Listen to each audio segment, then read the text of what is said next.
10 inasema hivi. Et l'Éternel dit à Moïse, va vers le peuple, sanctifie-les aujourd'hui. Asema Mungu akamwambia Musa, wenda kuambia wale watu uwatakase leo. Et demain, quand ils lavent leurs vêtements, kama wakisafisha mavazi yao, mavazi ni tabia zetu. Mavazi ni dhambi na makosa. Mavazi ni hali mbaya ya kuishi. Mavazi ni ile yote ambayo inakutia mbali mapenzi ya Mungu. Ndio Mungu anapenda kutuonyesha sema hiyo ni mavazi. Sasa wakati watasafisha mavazi yao, wakati watajipatia na Mungu, wakati wataomba msamaha, tushuke mchungaji. Qu'ils soient prêts pour le troisième jour. Wakuwe tayari kwa siku ya tatu. Car le troisième jour, l'Éternel descendra aux yeux de tous les peuples. Kwa sababu siku hiyo ya tatu ya maombi, aseme Mungu atashuka katika kila mtu atamuona Mungu anashuka katikati yao. Sur la montagne de Sinai. Katika mlima wa Sinai. Huko kwenye mlima wa Sinai ndio Mungu atashuka. Leo na mimi tuko mahali hapo wakati ambapo tutajitakasa kwa dhambi na makosa. Wakati tutasafisha mavazi yetu, wakati tutaacha njia zetu mbaya, wakati tutatubu dhambi na makosa, leo Mungu atashuka mahali hapa. Sema amen. Amen.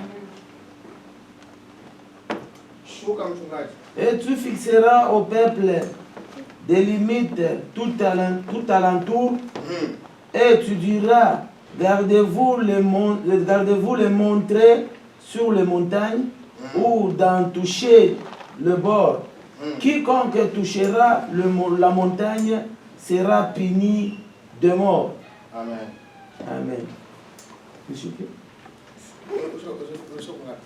Hapa ni 12 neige. Okay. Kamata 14. Moïse descendit de la montagne vers le peuple. Il sanctifia le peuple et il lava leurs vêtements. 15. Et il dit au peuple, soyez prêts dans 3 jours, ne vous approchez aucune femme. Le 3e jour, au matin, il y eut des tonnerres, des éclats, une épée nuée sur les montagnes. Les sons des trompettes retentirent fortement et tous les peuples qui étaient dans le camp firent saisir l'épouvante. Amen. Amen. Alléluia. Amen. Asema kuambia siku ya tatu nitashuka kusema nani? Lakini nasema hivi, ni Musa alikuwa anasema. Alikuwa anaambia kile ambalo Mungu aliambia wana wa Israeli. Mungu akasema hivi, aseme mtu mume asisogelee ama asikaribie mtu mke.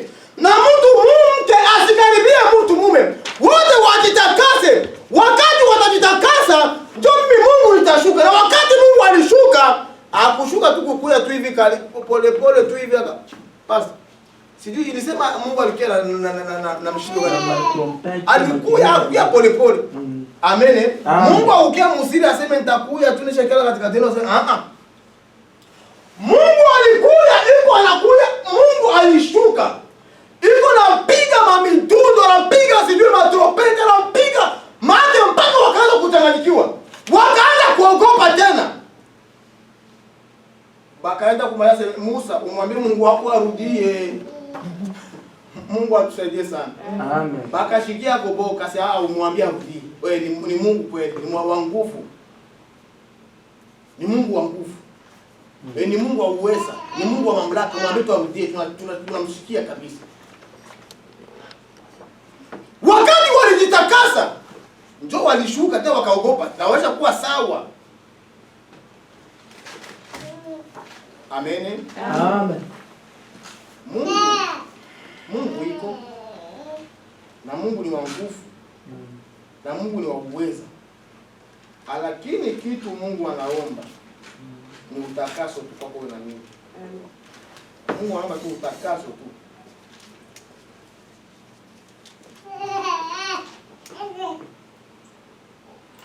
Wakati utakuwa huko ambore la soda Mungu. Wakati mawazo yako yote yafikise kwa Mungu. Wakati akili yako yote utampatia Mungu. utakuwa unapata instructions za Mungu. Mungu atakuwa anakuongoza. Amen. Amen. Mungu atakuwa anakuongoza. Hautakuwa tu unalamuka tu, utakuwa nani? Na mpanga Kaliosho. Hapana. Mungu atafanya hivi, fanya hivi. Ni wakati ambapo utakuwa sawa sawa na mapenzi ya Mungu. Ndio utapata instructions za Mungu. Amen. Amen. Utapata instructions za Mungu. Wakati utakuwa mbona relation na Mungu. Wakati utatulia chini ya mikono ya Mungu. Ni hapo Mungu atakuongoza.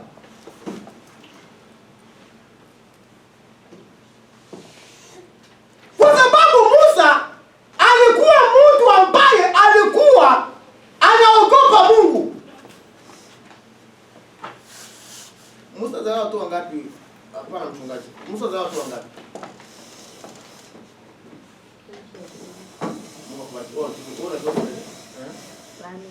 Bawili. Ulijua? Ulijua yeye watu wawili.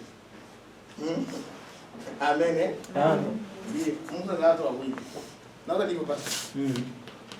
Ni hivyo. Epa. Sio wewe lazima.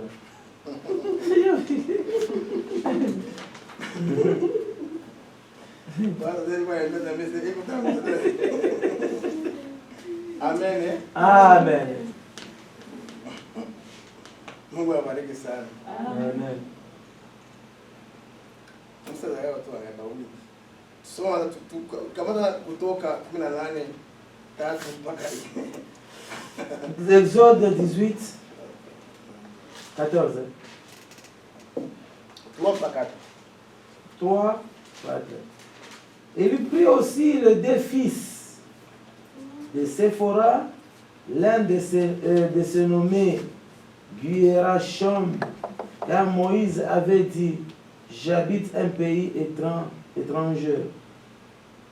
L'autre se nommait Eliezer plutôt, car il avait dit, le Dieu de mon père m'a secouru et m'a délivré de l'épée de Pharaon. Amen. Amen. Mama uko na swali pale? Yeah.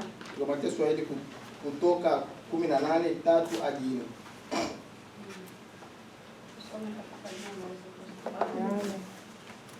Na wana wake wawili, jina la mmoja ilikuwa Gersomi. Ndio Gersomi. Kwa maana akasema, nilikuwa mgeni nchini isiyo yangu. Jina lake la pili lilikuwa Eliezer. Kwa maana akasema, Mungu wa baba yangu alikuwa msaidia wangu, akanitoa toka upanga wa Farao. Amen. Amen. Haleluya. Amen. Akapatia watoto wake majina ambao zilikuwa na maana ambao tunasikia hapo. Aseme Mungu amempatia uzazi katika nchi ya ugeni. Amempatia uzao katika nchi ya ugeni. Ndio akampanga ule wa kwanza Gershom, kwa sababu Mungu alimpatia uzazi katika nchi ya ugeni. Kwa sababu gani? Alikuwa anajua kutembea na Mungu. Katika kutembea na Mungu kunakuwa siri. Kujua kutembea na Mungu haiko tu ukiwa kanisa kila siku tu hapo leo. Hapana.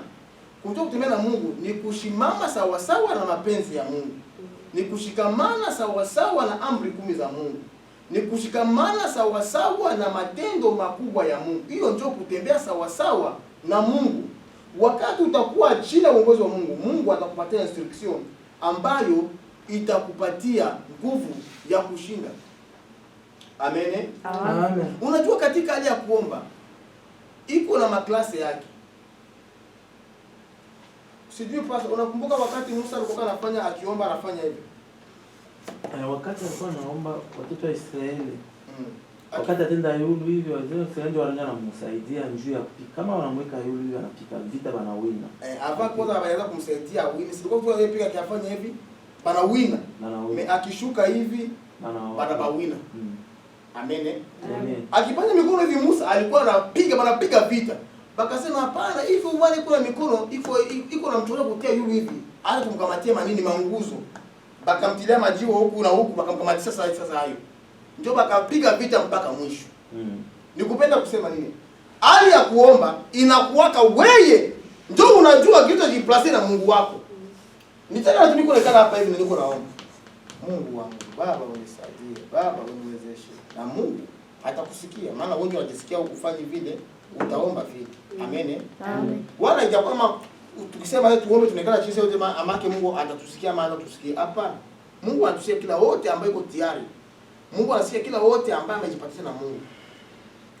Wakati walikuwa wanaomba, Musa akifanya hivi, banapiga vita hapana mchezo. Wanapiga vita hapana mchezo. Wanapiga vita. Na wewe na mimi na leo tu katika hali ya maombi. Hii maombi tulipanga depuis mwezi jana. Na haiko hata depuis mwezi jana. Ninakumbuka kwa kikao moja tulifanyaka hapa. Tukapanga hii maombi. Mpaka leo tumekuwa tayari sote kwa sababu ya kuzungumza na Mungu. Siki hata wala tukaanza kutoka tusikie habari ya Musa kwanza. Kutoka pale 17. Exode 17. Verset 11 à 12. 11 inasema hivi. Lorsque Moïse élevait sa main, l'Israël était le plus fort. Et lorsque il baissait sa main, Amalek était le plus fort. 12. Les mains de Moïse étaient fatiguées. Elle prit une pierre qu'il plaçait sous lui. Elle saisit dessus Aaron et Hur seulement ses mains, l'un des côtés et l'autre de l'autre. Et ses mains restaient fermes jusqu'au coucher du soleil. 13. Et Josué vainquit Amalek et son peuple au tranchant de l'épée. Amen. Amen. Mama tusome kwa Kiswahili. 17, 11 à 13. Na ilikuwa wakati Musa aliponyanyua mkono wake, Israeli wakashinda. Na wakati aliposhusha mkono wake, Amaleki wakashinda. 12. Lakini mikono ya Musa ilikuwa mizito.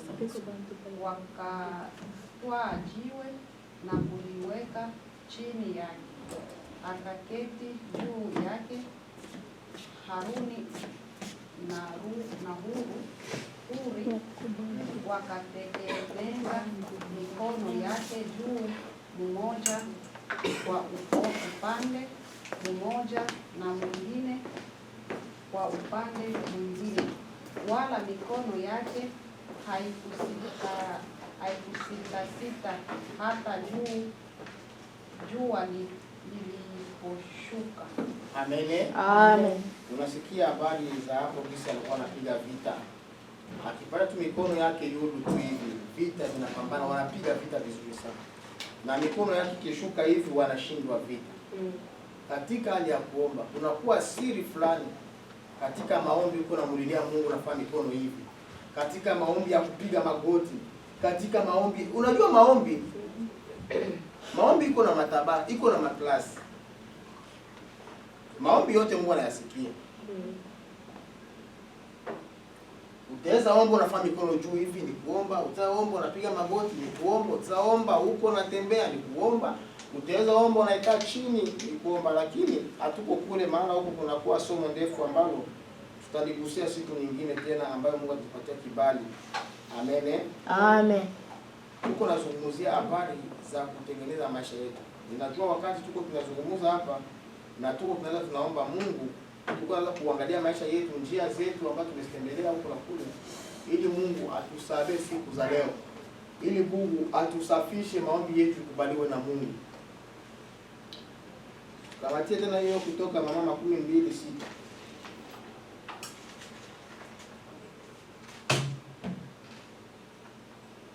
Kutoka Luka 20:6.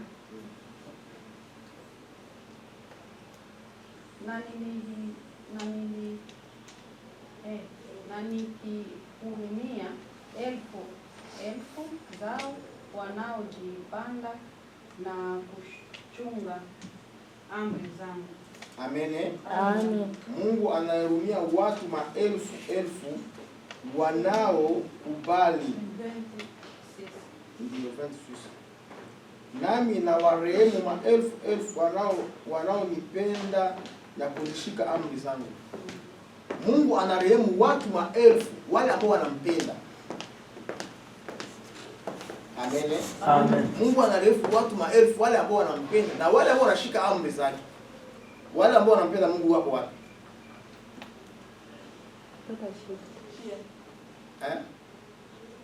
Mwe Nani bado tunafuata kumbea haja kumisa nini? preza Bale inakuwa kumisa, inaretoka kumisa. dada Mungu sema sema mwe Anasipaka hiyo kitu kwa. Amen. Amen. Benye wanampenda Mungu ni sisi wote tu kwa hapa, hapana mwe yetu. Sisi wote tunampenda Mungu. Amen. Ingekuwa tumpendi Mungu atungekuja hapana mwe yetu. Mama badala ya Amen. Amen. Ingekuwa tumpendi Mungu kama atungekuja hapa. Kwa sababu tunampenda Mungu ndio maana tulikuja hapa. Ndio maana tuliacha yote. Ndio maana tunakuja mahali hapa kwa sababu ya kumpenda Mungu. Sasa tuseme. Sasa vile sema tulikuja hapa usubuhi saa 5 na wale wanafika hapa sasa leo nampenda Mungu sana. Wale wanafika ndio na benyika balikuwa na benyine mishaisha. Wale na nisable wale benyari kana makashi nyingine me wanafika tunareta na bwana mpenda.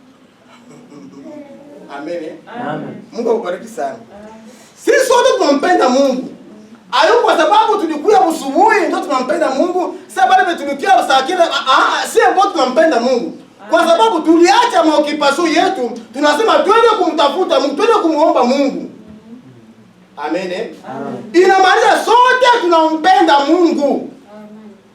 Amen. Lakini ikasema hivi na kushika nini? Amri zangu. Amri za Mungu ni nini?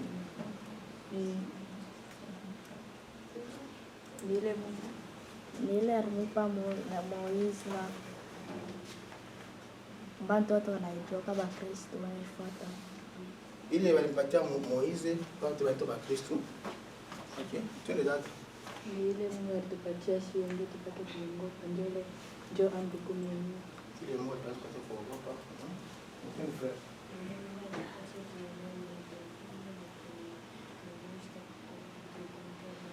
Asa tumuisti ile neno. Kiswahili na Kifini wetu tunaanza changa sasa. Tumuisti ile neno. Amen. Ba mama ba TV. Tuligusia pale kwa ile event. Mama tulisoma pale. Ilisema nami nawapenda maelfu ya wanipenda. Mungu anapenda maelfu ya watu wampenda. Watu maelfu ambao wanampenda Mungu. Mungu anawapenda. Ndio tusema sasa kumpenda Mungu Nikihurumia baba. Preza? Nikihurumia Swahili yangu huku inasema Anahurumia maelfu. ndio. Maelfu. Ndio. Asema anawarehemu maelfu ya wale wampendao. Mungu anarehemu maelfu ya wale wampendao. Wale wampendao Mungu mali maelfu. Mungu afanye anawahurumia. Kisha akasema aseme na kufanya nini mama? Na kuzishika amri zangu. Sasa kuzishika amri kama vile pasa anasema tukuye saa 6. Kisha tunakuya saa 2. Tunashika amri za Mungu ama tuzishike? Preza? Amri za Mungu. Amen. Amen. Mama asema kama tunakia saa 6 tushike amri za Mungu. Maana tuna hapa ndio tunaweka suppression. Tunaweka suppression ndio maana tunaweza sema tunashika pia sababu ile sauti hapa kisha Mungu awabariki. Na ingine ni mbaya sana wanakanda sema kwa Isa we na yeye kusanyisha vile anapata sauti kwa Mungu sio bambie na mimi wanakuwa na retali masomo na Mungu. Aba frere batapiga mapwe kuna ani ku Bible study aba frere hapa. Batatukula magoli hapa. Uko sasa frere.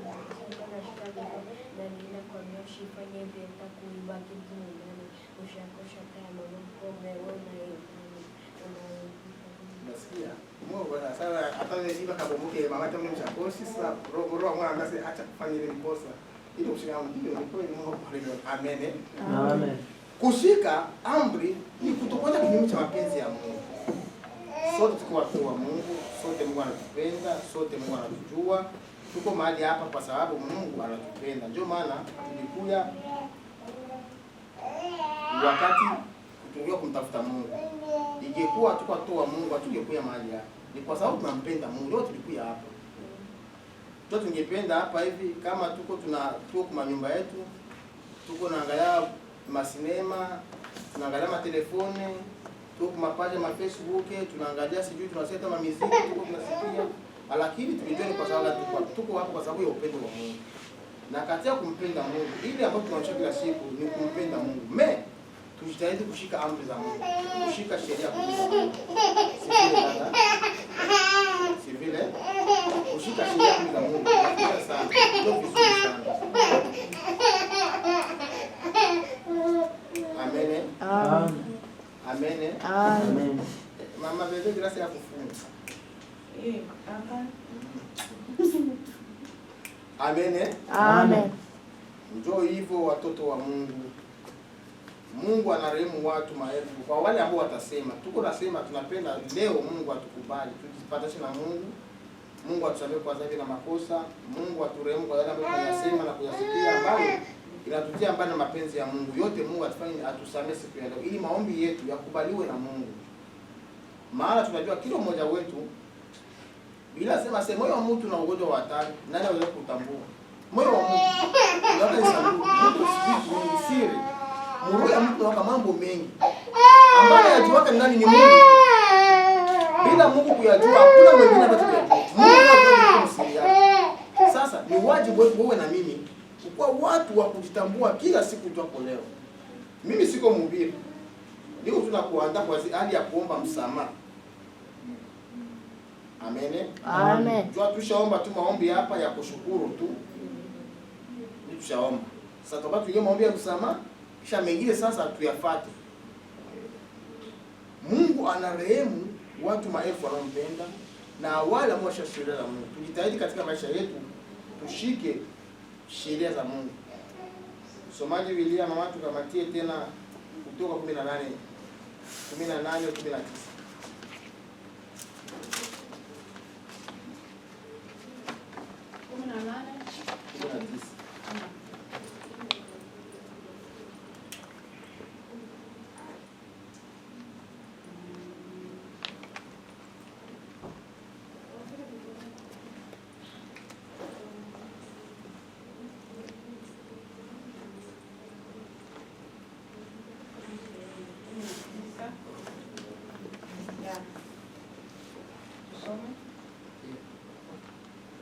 Sikia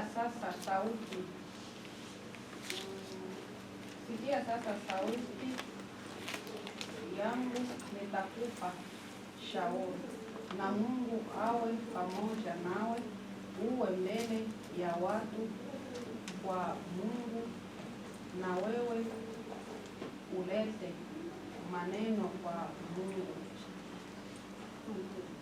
Amen.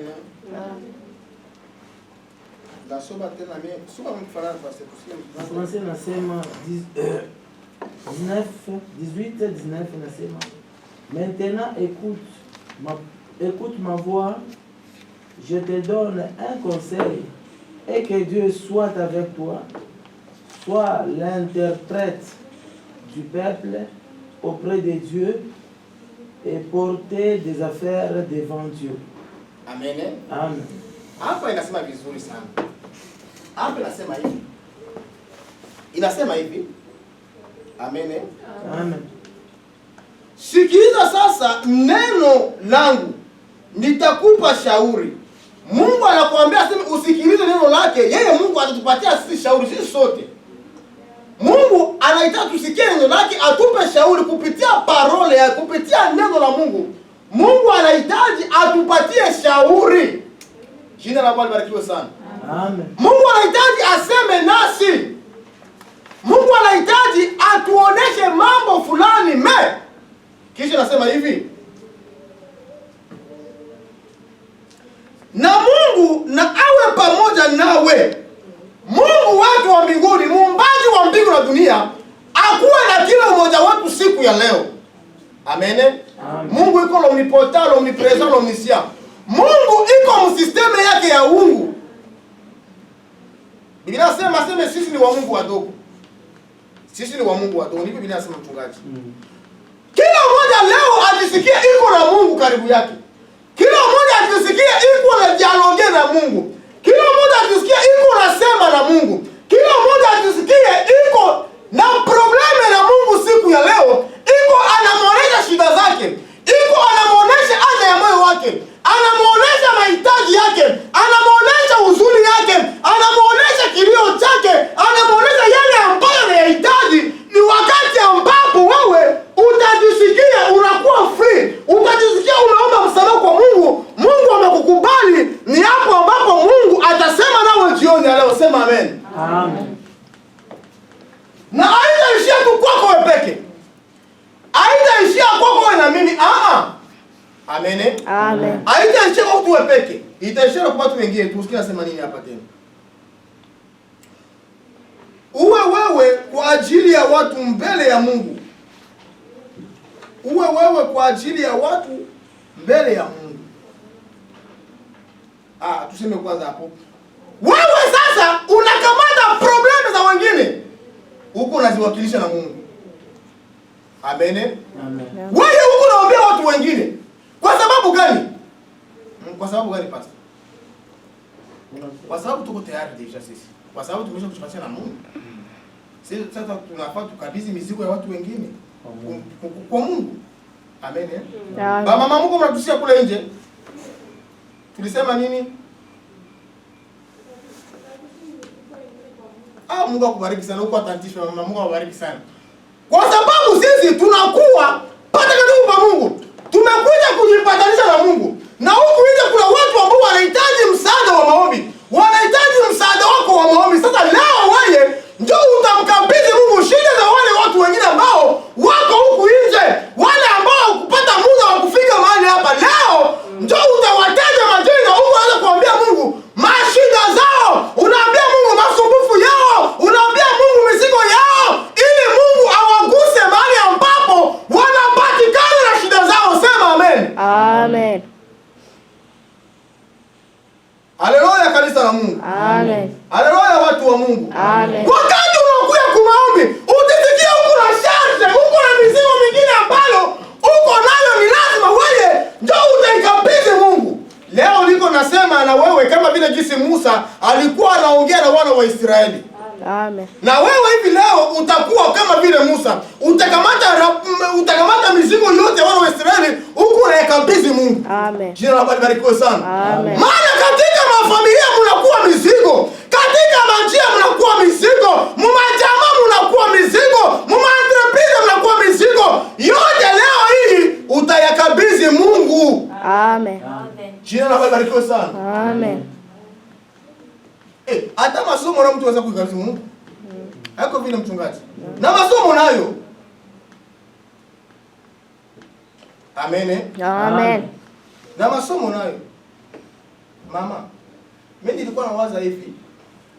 Mtoto mfini aweze soma Kimpi Luoka. Ndio nilikuwa nawaza. Kwa sababu si lugha yao. Sasa kumbe masomo na lugha vitu vilivyo tofauti. Masomo haiko lugha. Amen. Masomo na lugha ni vitu vilivyo tofauti. Anajua Amina na sina Luoka kula anajua. Meya kwa masomo sasa huko inakuwa vitu vingine. Ile sasa ni nani wa kufanya ile kazi? Ni kazi ya Mungu nayo.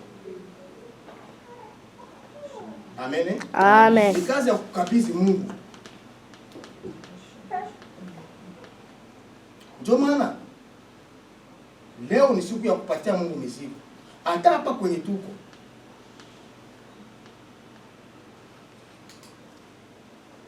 Kama unajimekomporte mubaya, maisha yako itaharibika. Ukipenda kuitengeneza, utitengeneza wewe peke. Jina la Bwana libarikiwe sana. Amen. Juma leo ni lazima tuchukuliane, ni lazima tukabidhiane mizigo kwa Mungu, watu wapate kuonekana kuwa jibu na msaada. Jina la Bwana libarikiwe sana. Amen. Mungu akasema hautajiona tu wewe peke, utaombea na watu wengine. Akasema hapa hivi, tumalizie hapa nasema nini? Tumalizie hapa nasema nini yeto? Inasema hivi.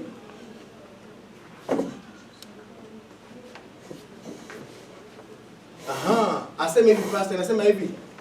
Nawe umletee Mungu maneno yao.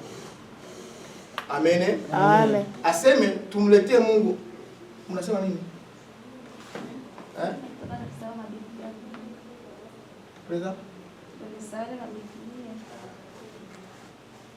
Aseme Mungu wewe ulete sasa maneno yao, maneno ya wandugu, jamaa na marafiki, huyo yakabidhi Mungu sasa. Kama Mungu anakuambia ku problem pastor, si Mungu anaipe, anajua maproblem iko mbatu, shida ziko mbatu. Sasa ni wakati wa kukabidhi Mungu mimi maneno ya batu yote. Wewe utekabidhi Mungu yako, utekabidhi Mungu yangu. Kila mtu ajisikie kumresponsabilize Mungu. Jina la Bwana libarikiwe sana. Amen.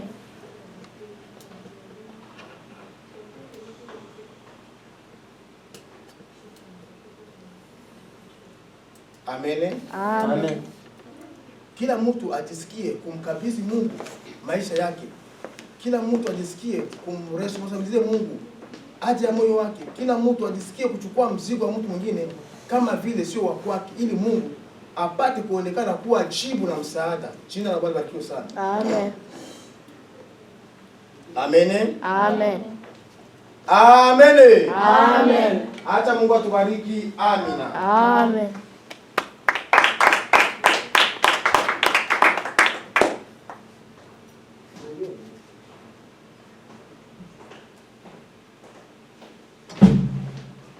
Tunaendelea na programu yetu ya maombi. Tunafika muda mzuri sasa wa kujipatanisha na Mungu. Tunaomba mtusaidie ili sote tukie tujipatanishe na Mungu pamoja kwa maombi ya kuomba msamaha.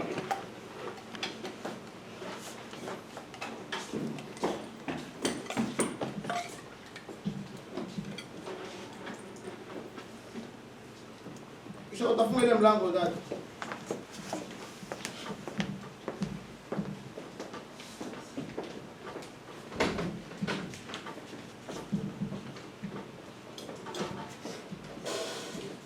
Nisemaka tunawakana desturi ya kuulizana mapresha toja tumusho, lakini hakuna saa hizi. Tunafika muda mzuri ya kuomba sana msamaha kwa Mungu. Kujipatanisha na Mungu ili tukabidhi Mungu maisha ya watu wengine, ili tuzungumze na Mungu siku ya leo. Ndio maana tutaenda kukamata maombi ya kuomba msamaha kama vile gisi Mungu anaturekomande siku ya leo.